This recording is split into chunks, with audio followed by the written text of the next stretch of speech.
é o Papo Pet, o podcast da DocG. E a DocG é uma empresa que tem como missão fazer com que os pets vivam mais e melhor, não é mesmo? Sim, Rayane, e eu sou a Jennifer e hoje a gente está aqui com a convidada Daniele Scrobot e a gente vai bater um papo sobre nutrição animal e obesidade pet. Se pudesse apresentar, Dani? Bem, então, meu nome é Daniele, eu sou zootecnista, sou formada pela Universidade Federal do Paraná, tenho mestrado em Ciências Veterinárias e doutorado em Zootecnia pela Universidade Federal do Paraná também. A partir daí eu tive algumas experiências na área de indústria pet e hoje eu sou responsável técnica da fábrica de alimentos da indústria coralina, que é onde a gente produz os alimentos da DocG. Muito obrigada, Dani. Que bacana! E antes de iniciar o papo, a gente tem um presente pra você. Ai, obrigada. Um presentinho especial, estilizado. Posso abrir? Pode. Ai, que lindo, amei. Tem o seu Cheio de nominho na chocolatinho. caneca. Bem apetitoso também. Então, Dani, pra gente começar, né? Já que a gente vai falar aí de nutrição, pra você, o que é uma alimentação saudável pros pets, né? Assim, em geral. Em primeiro lugar, importante é que saudável é um alimento que seja balanceado para cães e gatos, para pets em geral, né? Independente dele ser um alimento cozido ou um alimento seco extrusado, que geralmente a gente chama de ração, né? Se ele é natural ou não é natural, o mais importante é que ele seja completo, balanceado e que ele seja formulado por um profissional da área.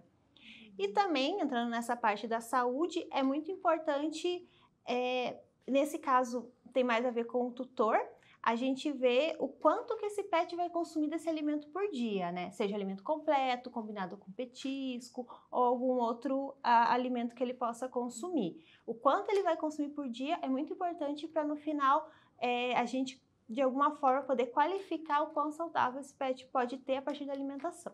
E daí isso também vai variar de acordo com o porte, né, do cachorro, a quantidade, o peso dele, né, tudo bem calculado. Isso, fracionado. exatamente. Depende primeiro se ele é filhote ou é adulto. Hoje a gente tem no mercado alguns alimentos sênior também, que podem auxiliar em cães, dependendo do porte ali acima de 7 ou 5 anos, né? É importante você não fornecer um alimento de cão adulto para o cão filhote, porque o cão filhote ele vão ter níveis nutricionais diferentes, né, para a nutrição dele em relação ao pet adulto.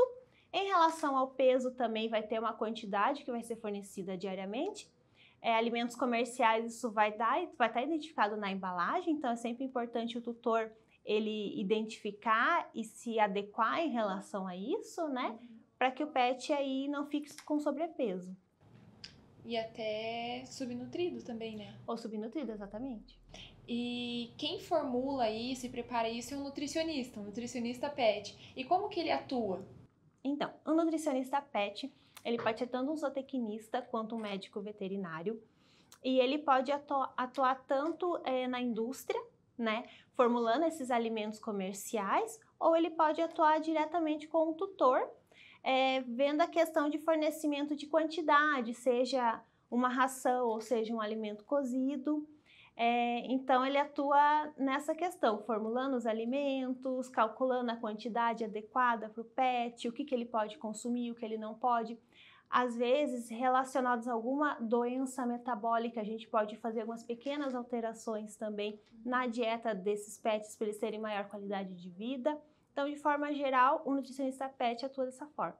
E a gente sabe também que essa alimentação natural, né, ela está sendo bastante falada, né, uma alimentação que realmente veio para ficar. A indústria, a gente vê que está cada vez mais investindo, né, nessa alimentação natural, seja a vácuo, seja comida congelada. Então, o que você acha, assim, dessa diferença da alimentação natural para alimentação caseira? Então, primeira coisa, a gente precisa definir o que é alimentação natural. Então, de acordo com o Ministério da Agricultura, Pecuária e Abastecimento, que é quem regulamenta os alimentos comerciais para pet, alimento natural é um alimento que não apresenta conservantes, aromatizantes artificiais. E também não apresenta livre de alimentos e de ingredientes com transgênicos, geralmente a soja ou o milho. Então, quando a gente fala em alimentação natural, no fim das contas a gente tem uma gama muito grande. Pode ser o alimento seco extrusado, que é a ração, né? Como podem ser também essas dietas cozidas. E você me perguntou também em relação, mais alguma coisa que eu não esqueci. A alimentação caseira, por exemplo, se o tutor ele quiser Fazer dar, em casa. fazer em casa, ele pode dar os alimentos sem tempero, por exemplo? Tem É uma o mais maneira ideal? adequada de preparar esse alimento em casa? Ou necessariamente ele tem que comprar? Como que funciona isso? Então, a primeira coisa, para você fornecer esse alimento, primeiro você precisa ver se você vai realmente cozinhar em casa, né? Porque cozinhar em casa acaba sendo um trabalho a mais, né? Mas, em primeiro lugar, tem que procurar um nutricionista. Esses nutricionistas que atuam diretamente com o tutor, né? O nutricionista PET. Porque o que ele vai fazer? De acordo com a necessidade do PET, o porte do pet, o peso dele, ser adulto, ser filhote, ele vai conseguir formular um alimento, tá? Que vai ser adequado à necessidade diária daquele pet. Também vai ter calculadinho ali quanto ele precisa comer por dia. E a partir daí ele vai fazer uma receita. Em relação a ingredientes, a maioria dos ingredientes a gente pode usar. Quando a gente fala nesse tipo de alimento, por exemplo, alho e cebola, eles são tóxicos para cães e gatos, então a gente não pode utilizar. Mas geralmente ele vai fornecer então uma receita com alimentos, só que essa receita, quando feita em casa, ela precisa ser seguida à risca. Porque ela foi formulada para aquele alimento, para aquele pet. Por exemplo, se hoje eu estou usando uma carne bovina, que é o que está na receita, e amanhã eu resolvo trocar por um frango, uma carne de frango, ela vai desbalancear a receita. Então tem que tomar muito cuidado na hora de fazer esse alimento em casa. Tem que seguir à risca a receita do nutricionista, a não ser que ele coloque substituições possíveis e em quais quantidades, né? Outra coisa importante é não se utilizar de receitas da internet, porque essas receitas da internet a gente não sabe de onde que vem, se realmente veio de um nutricionista ou não. Então é importante se atentar a isso. Hoje em dia tem muita gente que faz esses alimentos também e vende, né? Também é importante se atentar se tem um profissional por trás que está formulando esse alimento para que a gente não tenha nenhuma questão de doença futura com o pet em relação a isso. E uma coisa importante também de puxar pro assunto é que a alimentação não vai ser ali só os macros, né? Que é o que a gente chama ali da carne, do carboidrato. Tem os micros também, né? E isso tem que vir de algum profissional, de alguma maneira tem que estar sendo reposto esses nutrientes, né? Exatamente. E a forma mais adequada e mais simples de fazer isso hoje é a gente aliar essa dieta, essa alimentação cozida, sendo feita em casa ou não, com uma suplementação de minerais e vitaminas. Então, aí a gente consegue fazer com que o pet realmente tenha essa questão de necessidade de minerais, vitaminas, aminoácidos, tudo suprido dentro dessa alimentação. E Dani, você falou assim, por exemplo, do alho e da cebola que são tóxicos para os pets, né? Isso. E a gente sabe, a gente que tem pet, né, que a gente não pode botar um prato de comida ali na nossa mesa que o pet fica ali com aquela carinha de cachorro pedindo, fazendo escândalo. Tem, assim, algum alimento que a gente costuma comer, que a gente, de forma alguma, pode dar pro pet? Eu sei que tem chocolate, né, que ele não pode comer, que causa intoxicação. Eu acho que isso seria legal dar a dica, né, pro pessoal que não pode dar pro pet de jeito nenhum. E também sugestões de Haja bons petiscos, né? Então, no caso do que não pode fornecer, dos alimentos que a gente come, o chocolate tá super correto. Além do alho, a cebola, qualquer alimento que tenha cafeína, então, sei lá, café, chá verde, essas coisas não pode. Algumas frutas, como por exemplo a uva, o açaí, a carambola. Então, geralmente, esses alimentos que as pessoas às vezes dão e não pode dar para os pets. E sugestões de petiscos, além dos comprados no mercado, tem alguns que dá pra dar de casa também, né? Tipo, você tá comendo ali algum chuchu. Tem algumas frutas que a gente pode dar sim, só que é muito importante a gente tomar cuidado com a quantidade.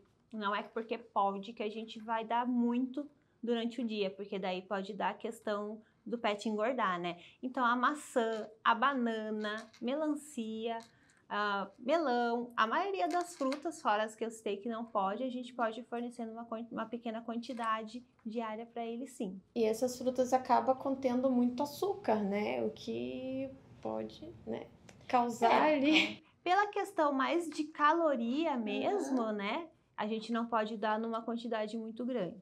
Até porque a gente não pode esquecer que não é porque você, uma pessoa de 1,70 m, com 60 quilos, come ali uma maçã, a proporção do tamanho do seu estômago para um pet ali de 7 quilos é muito diferente, né? Daí acaba que as pessoas, vai de pouquinho em pouquinho, Vai ali, é só um dando, pedacinho, mas várias vezes ali, se for ver o tamanho do pet, o tamanho de uma pessoa adulta, a gente não esquece de fazer essa relação, né? E aí tá comendo e dá um pedaço de carne. Sim, e a obesidade, né? Exato. Por exemplo, eu tenho uma York de 2,5 kg. Imagina eu dar uma banana inteira para ela, né? É bastante corrida, se for pensar. E a obesidade causa muitos problemas, né? Causa muitos problemas. A obesidade, hoje, quando as pessoas me perguntam o que eu preciso fornecer de alimento para o meu pet ser saudável, o que eu preciso fazer para ele ser saudável? Eu acho que o mais importante, independente do alimento que você dê, se é ração, se é dieta cozida, é você fornecer a quantidade adequada. Porque uma das coisas que mais vai piorar a qualidade de vida do pet é a obesidade. E no caso, assim, o pet ele já tá com sobrepeso, mesmo que eu ofereça ali a quantidade de alimento correto, ele não vai estar em déficit, né? Então ele tem que perder peso. Existe uma maneira adequada de perder o peso? Sim. Não. Primeiro é importante lembrar que essa questão da obesidade é importante a gente evitar com que eles fiquem gordinhos, né? Porque isso pode acarretar em várias doenças, né? Até mesmo a diabetes, até questões articulares. Então, sim, para fazer esse emagrecimento, é importante ter um acompanhamento do veterinário, né? Como clínico mesmo, e também acompanhamento nutricionista. Tá? Isso pode ser feito de várias formas, vai depender de quão obeso esse pet tá, né? E de como vai ser mais fácil proceder em casa, porque às vezes tem casos assim, tipo, eu como, sei lá, como pão todo dia e o meu pet vem, ele pede e eu não consigo não dar pão, sabe? Então, incluir pão na dieta do então, pet. Às vezes você tem que lá dar uma ajustada na quantidade de ração para poder dar uma quantidade de pão por dia para o pet, se isso for, né, uma coisa importante para o tutor. Então, tem estratégias, né, de redução de quantidade de fornecimento e tem estratégias também que a gente se utiliza de, às vezes, alimentos light, né? Tem muito alimento extrusado light, ele tem uma quantidade de fibras maior, né? Então, vai fazer com que esse pet fique saciado e não consuma tantas calorias. Isso tudo com acompanhamento do nutricionista. A gente pode fazer uma redução de alimento gradual, né? Para que também ele não sofra. Exercício físico também é muito importante, só que isso vai depender também, por isso que é importante o clínico às vezes entrar junto, né? Depender como é que tá a questão física dele, ele tá bem, ele tá com alguma questão articular. Se ele estiver muito obeso, não adianta do dia pro outro eu começar a caminhar 1 hora por dia com esse pet, E nem né? só baixar a quantidade de ração também, porque às vezes se eu baixar muito, ele vai ficar subnutrido, porque ele tem uma quantidade ali calculada que ele tem que ingerir para estar corretamente, né? Então é importante o acompanhamento com o nutricionista porque é difícil, né? Nossa. Gente. Imagina pra gente, quando a gente vai fazer uma dieta, como a gente fica estressado. Imagina o cachorrinho. O cachorrinho ali, tadinho. E é difícil pro tutor também. Sim, que fica com dó, né? Fica com dó. Eu vejo assim, meu pai... Nossa, gente, se ele puder dividir uma bala que ele tá comendo com o cachorro, ele vai dividir. Porque é uma maneira de afeto, né? Você ali...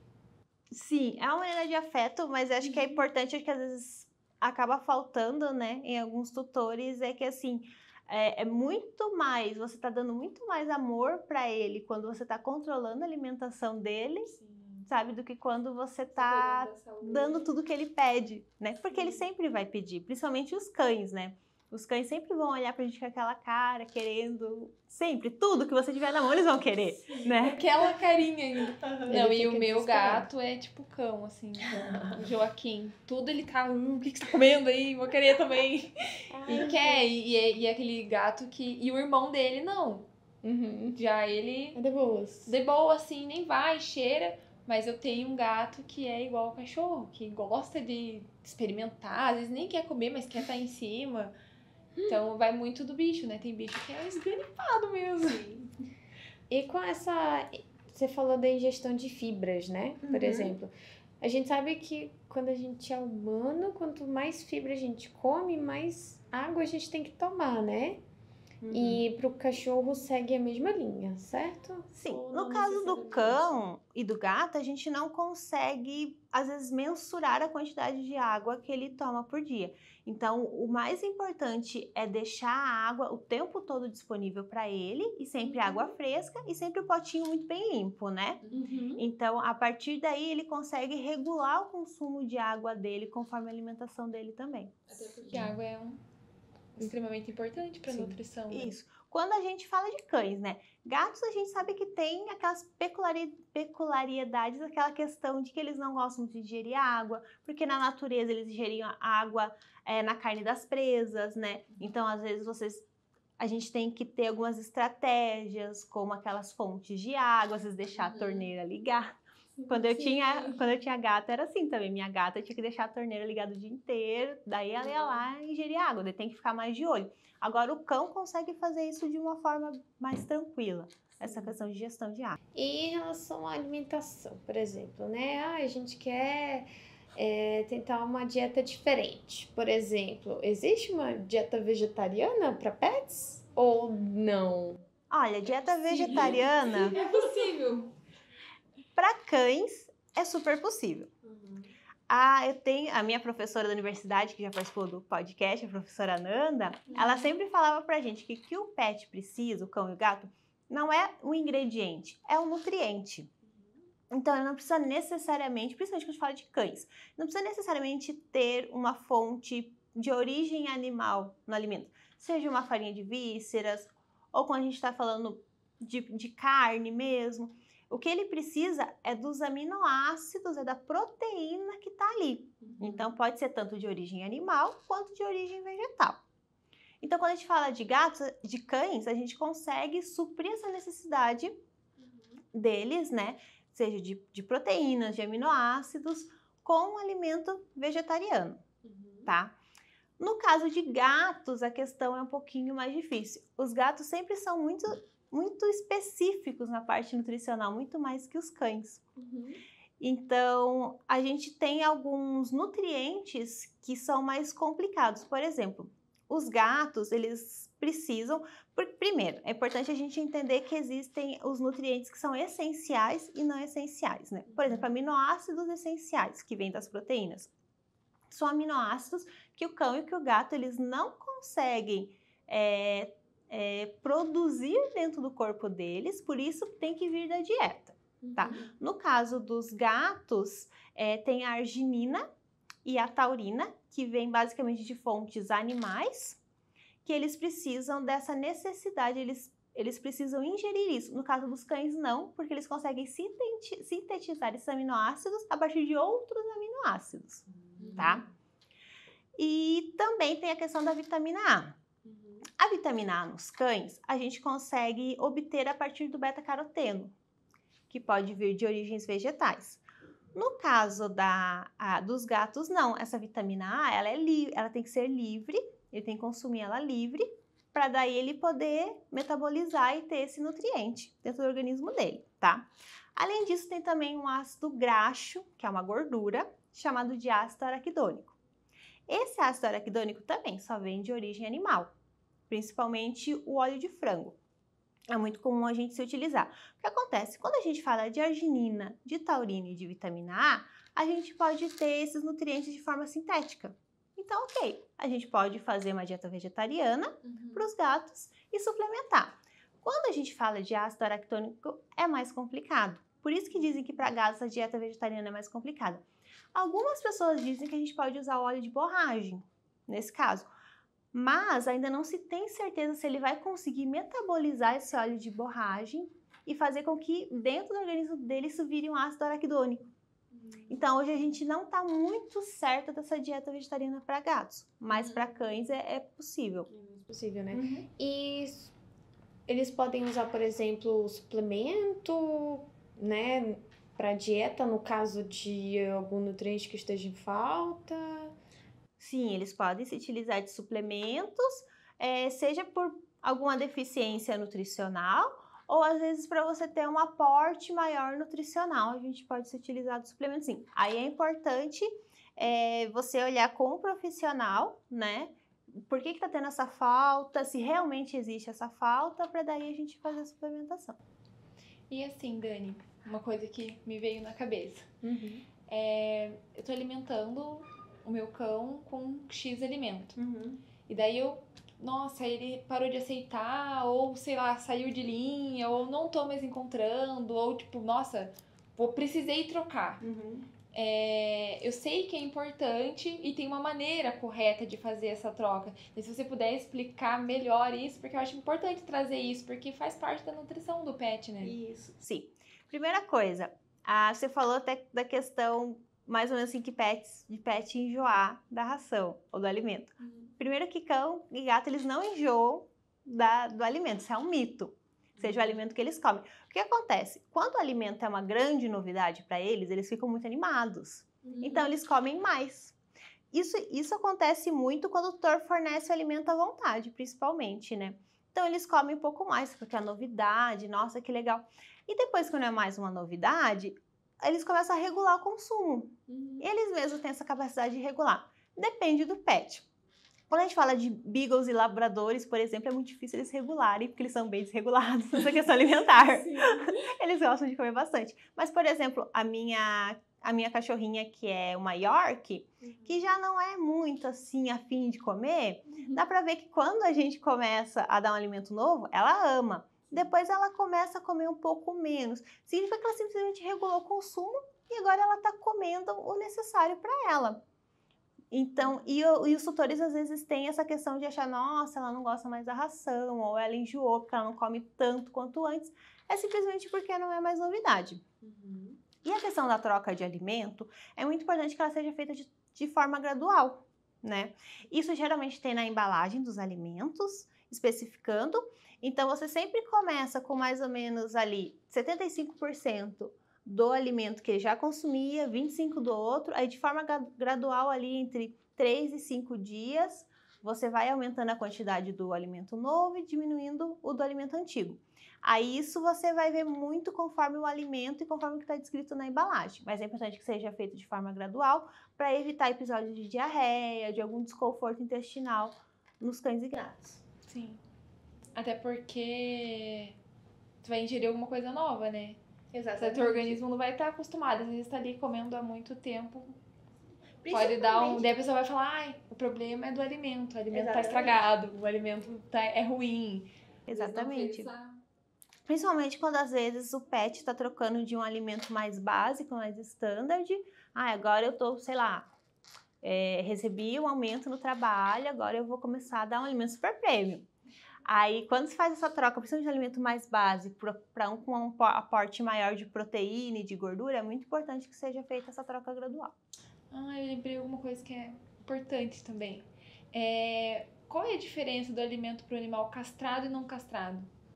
Então, o que acontece? O pet, quando ele é castrado, ele tem uma tendência maior a ter uma questão de ficar mais gordinho, um pouquinho acima do peso. Pela questão dos hormônios, né? Os hormônios sexuais que não estão mais circulando ali. Então, há uma tendência dele ser um pouquinho mais gordinho ou dele ficar um pouquinho menos ativo, menos agitado, por não ter esses hormônios. Então, geralmente, ele vai ter um aporte energético menor, esse alimento, né? Porque a gente vai aumentar ali um pouquinho o nível de proteína, reduzir um pouco o nível de gordura, mas vai manter ali, claro, os níveis das necessidades mínimas diárias do pet.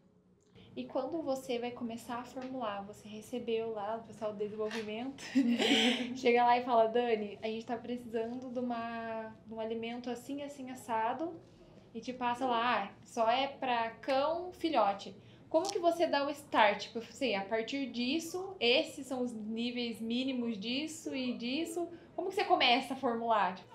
Então, existem tabelas internacionais de níveis mínimos que o cão e o gato precisa, dependendo dependendo se ele é filhote, se ele é adulto, ou se é uma fêmea em gestação, lactação, tem essas diferenças também. E a partir daí a gente segue aquela tabela, que são tabelas, tem uma tabela americana, uma tabela europeia, que a gente segue muito. Eu sigo muito a da FIDIAF, que é uma europeia, que a cada 2 anos ela tem a renovação. E ali tem todas as quantidades que eu preciso, a quantidade mínima que o cão e o gato precisam de proteína, de gordura, dos aminoácidos essenciais, das vitaminas, dos minerais, algumas relações com relação de cálcio e fósforo, por exemplo, que precisa ter nesse alimento. Então, a minha primeira base é essa. Só que quando a gente pega alimentos comerciais, a gente percebe que a quantidade, principalmente de proteína e gordura, é muito maior do que o mínimo exigido. Então, a partir daí, a gente vai passar por um estudo de mercado, por exemplo, chega alguém para mim e fala, ai, Dani, hoje eu preciso que você formule para mim um alimento super premium para gatos. Primeira coisa que eu vou pegar aquela tabela, mas depois eu vou olhar para o mercado. O que o mercado tem? Porque quem quer um alimento super premium para gatos, já conhece outros alimentos, já sabe o que tem no mercado. Então, por mais que a necessidade mínima seja uma, se eu não me adequar ao mercado, talvez esse alimento não entre no gosto do tutor. E assim, e todos os dias também surgem, né? Surgem novos nutrientes, alguém começa ali a ver que a mandioca também funciona, ou aparece um outro resíduo, ou não necessariamente um resíduo. Um coproduto. E daí acaba que você tem que ficar atualizada ali, sempre encaixar isso. E daí essas tabelas também são feitas a partir de estudos, né?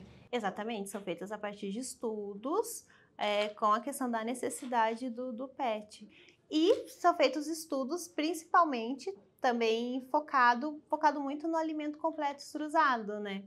Então, quando a gente, por exemplo, dá um alimento cozido, às vezes aquele nível nutricional pode ser um pouco menor, né? Por ele estar muito prontamente disponível ali, por ter sido menos processado. É importante lembrar também que alimento cozido, ele não é não processado, ele é processado. Se você corta um legume, você está processando.